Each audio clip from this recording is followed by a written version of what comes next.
It was the summer of 1963. A song hit the airwaves that would change the sound of pop music forever. It started with a simple yet powerful 4-beat drum intro. Boom, boom, boom, boom. Followed by one of the most unforgettable voices in music history.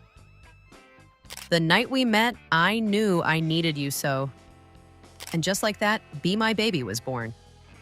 The song didn't just top the charts, it became an anthem of an era, a timeless masterpiece that continues to influence artists even today. But behind that legendary hit was a story of fame, love, heartbreak, and resilience. The Ronettes, a trio of young women from Spanish Harlem, New York, were not just any girl group. They were bold, glamorous, and full of attitude. They redefined what it meant to be a female pop star. But as fast as they rose to stardom, they also fell from it, caught in a web of industry control, toxic relationships, and struggles behind the scenes. So how did Ronnie Spector, Estelle Bennett, and Nedra Talley go from teenage dreamers to pop music legends? And what really happened after their biggest hit? Let's dive into the fascinating, heartbreaking, and inspiring journey of the Ronettes. From Spanish Harlem to the spotlight, the Ronettes' beginnings. The Ronettes' story began in Spanish Harlem, where 3 young girls were raised in a world of music, rhythm, and culture. Veronica Ronnie Bennett was born on August 10th, 1943. She was always different.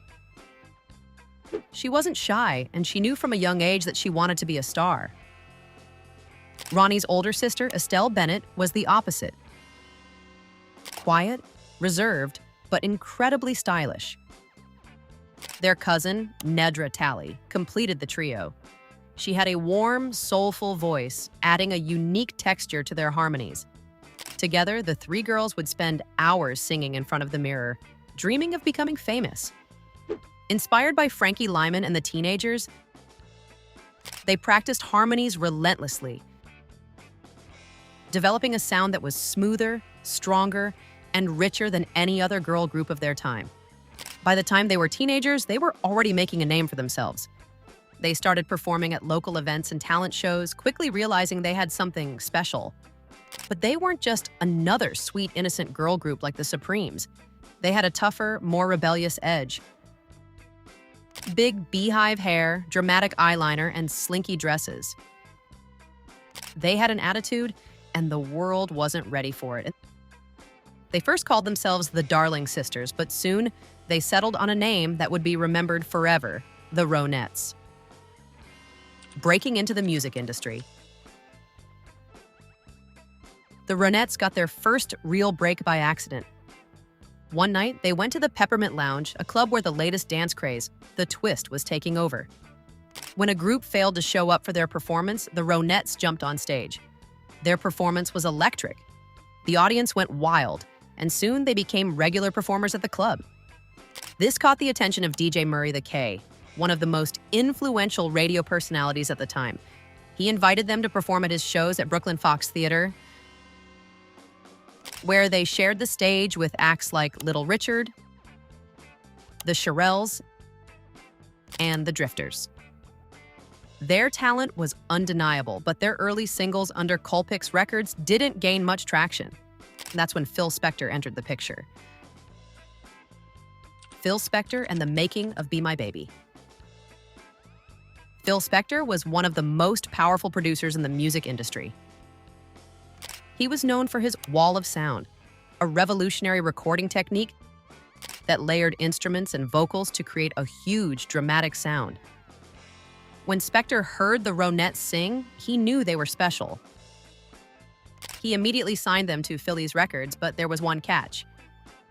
He wanted Ronnie to be the lead singer on all songs. That decision caused some tension within the group, but Ronnie's voice was undeniably the heart of their sound. Then came the recording of Be My Baby, the song that would define their careers. Spector spent weeks in the studio perfecting every detail. He brought in the best session musicians, including Hal Blaine, whose legendary drum intro became one of the most symbol beats in music history. When the song was released in August 1963, it was an instant classic. It reached number 1, 2 on the Billboard Hot 100. It became one of the most played songs in radio history. Brian Wilson of the Beach Boys called it the greatest pop record ever made. The Ronettes were now superstars, touring with the Beatles, the Rolling Stones, and the Yardbirds. But behind the scenes, things were far from perfect. The rise and fall of the Ronettes.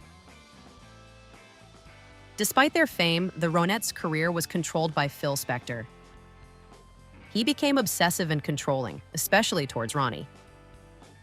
He refused to let them record an album without him, limited their opportunities, and even blocked them from appearing on television. By 1966, the group's momentum started to fade.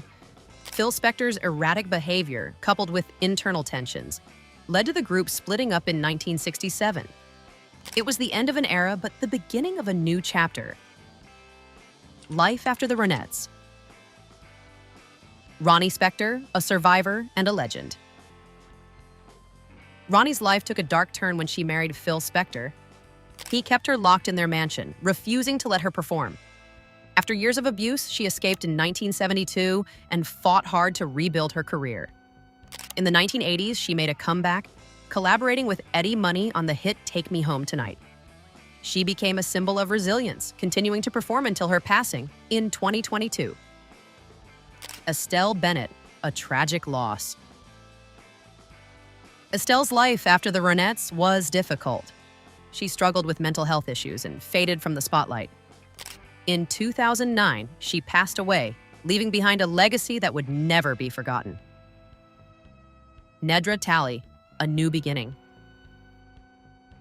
Unlike her bandmates, Nedra chose a different path. She married, became deeply involved in Christianity, and left the music business.